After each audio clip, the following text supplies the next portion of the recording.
Afterward, I continued into town. I bought a newspaper and took it to an open-air cafe on Todd Street, a pedestrian mall. I read for a minute or two, but then found myself just watching the passing scene. It was quite busy with Saturday shoppers. The people on the street were overwhelmingly white Australians, but there were Aborigines about too, not great numbers of them, but always there, on the edge of frame, unobtrusive, nearly always silent, peripheral. The white people never looked at the Aborigines, and the Aborigines never looked at white people. The two races seemed to inhabit separate but parallel universes. I felt as if I was the only person who could see both groups at once. It was very strange. A very high proportion of the Aborigines looked beaten up. Many had puffy faces as if they had wandered into hornet's nest, and an almost absurdly high number sported bandages on shins, elbows, foreheads, or knees. A label at the Strelo exhibition, which I had seen the day before, had been at pains to stress that the most ruined Aborigines were those on soul in towns. The idea, I guess, was to inform visitors like me that one shouldn't judge all Aborigines by these mild wrecks seen shuffling through the streets. Nonetheless, it struck me as an odd and paternalistic thing to say, in that it seemed to imply that Aborigines had two choices in their lives: to stay on the missions and prosper, or come into town and fall into penury and dereliction.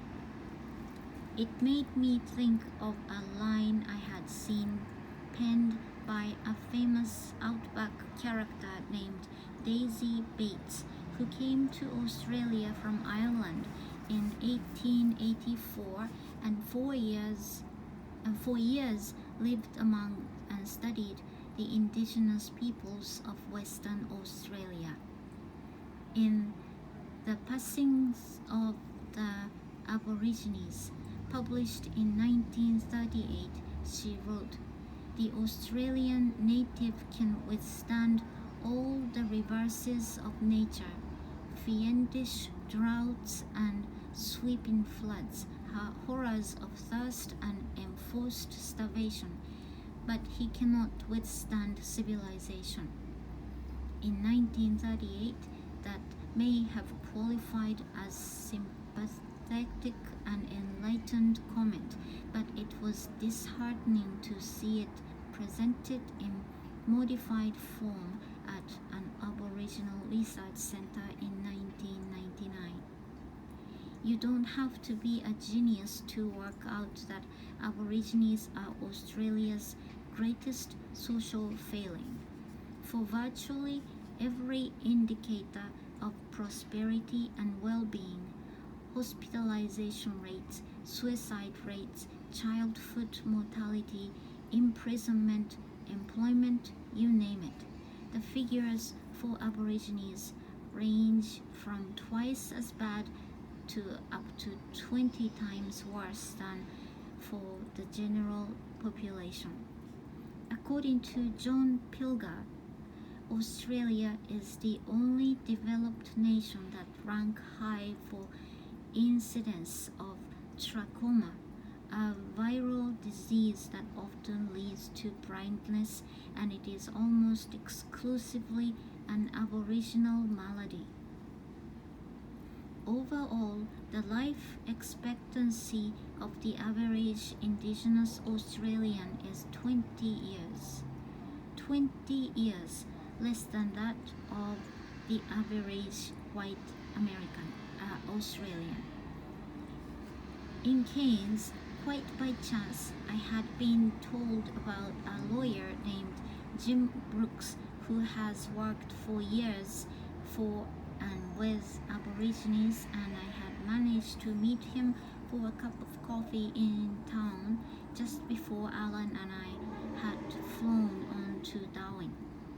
A calm, easygoing, immediately likable man with just a hint of the earnestness that must have led him to devote his working life to fighting for the disaffiliated rather than piling up money in private practice.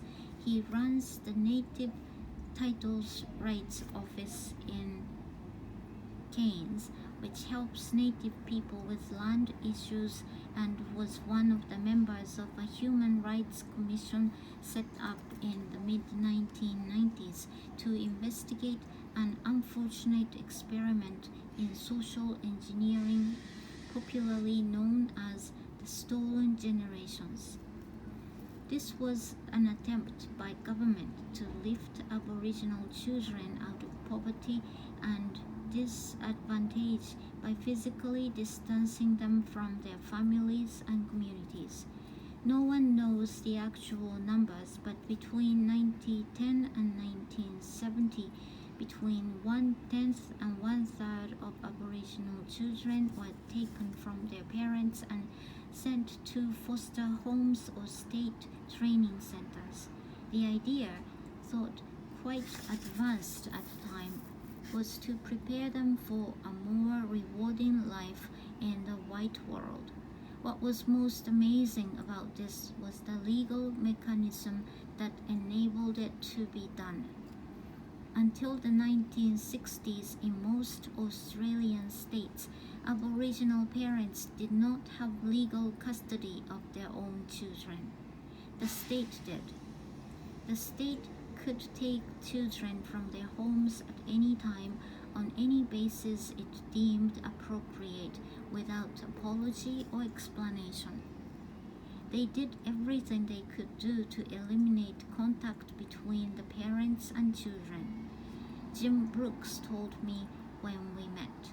We found one woman whose 5 children were sent to 5 different states. She had no way of keeping in touch with them, no way of knowing where they were, whether they were sick or well or happy or anything. Have you got kids? 4, I said. Well, imagine if a government van turned up at your house one day and some inspector came to the door and told you they were taking your children.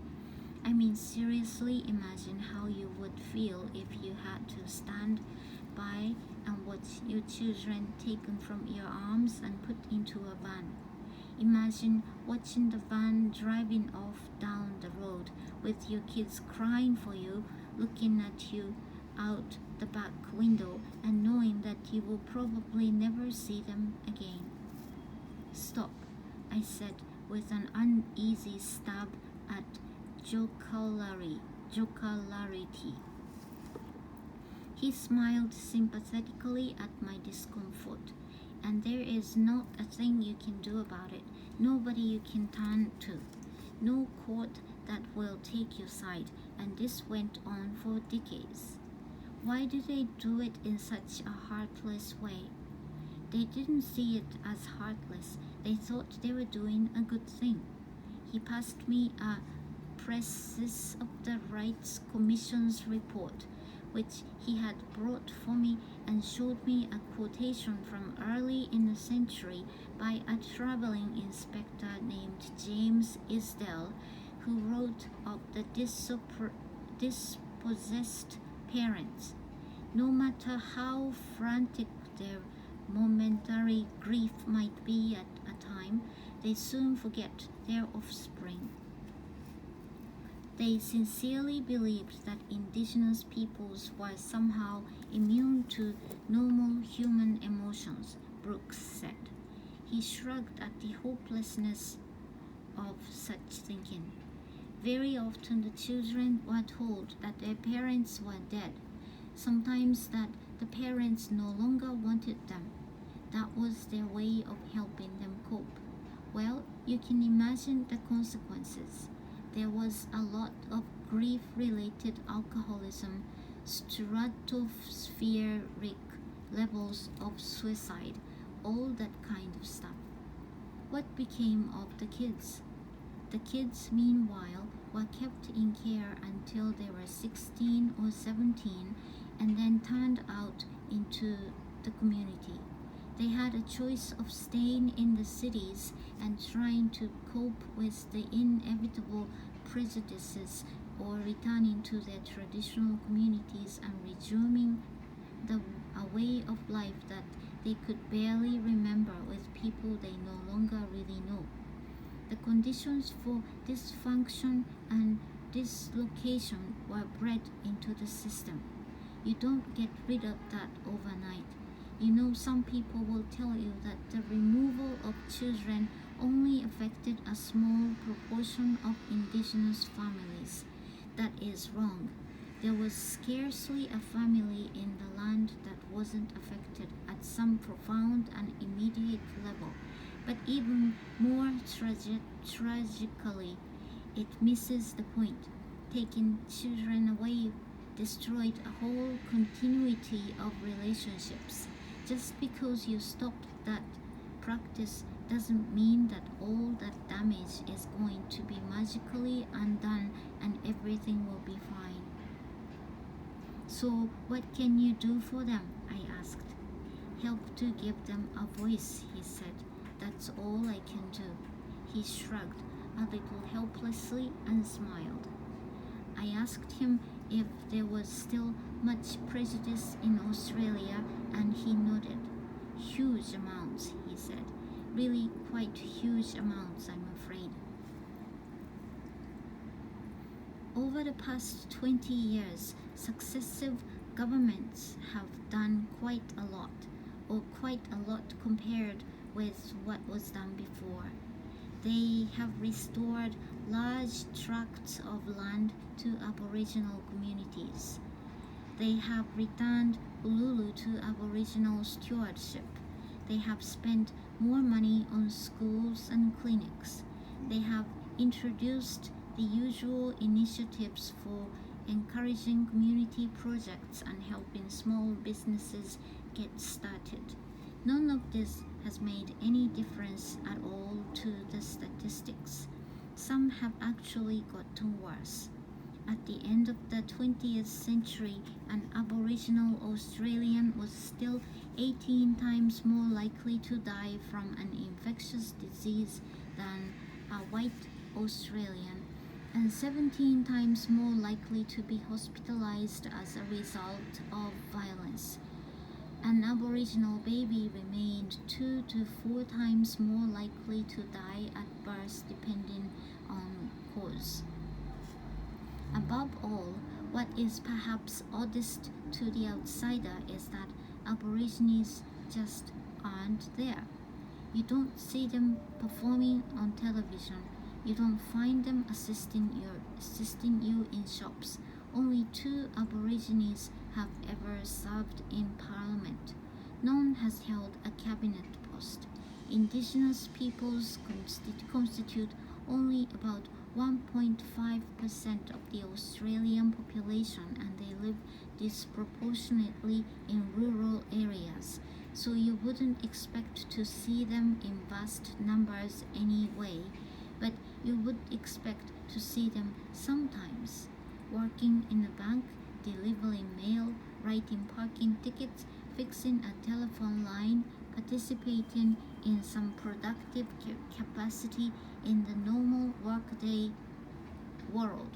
I never have, not once. Clearly, some connection is not being made.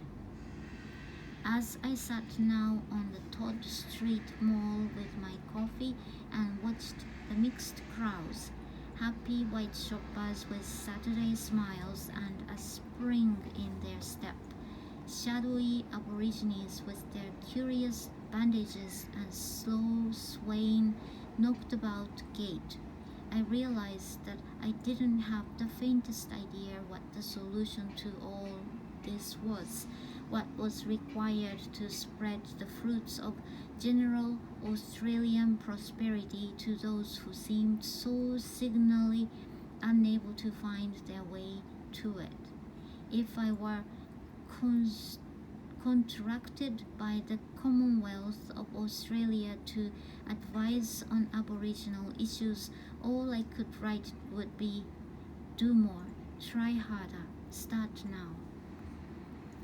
So without an original or helpful thought in my head, I just sat for some minutes and watched these poor, disconnected people shuffle past. Then I did what most white Australians do. I read my newspaper and drank my coffee and didn't see them anymore.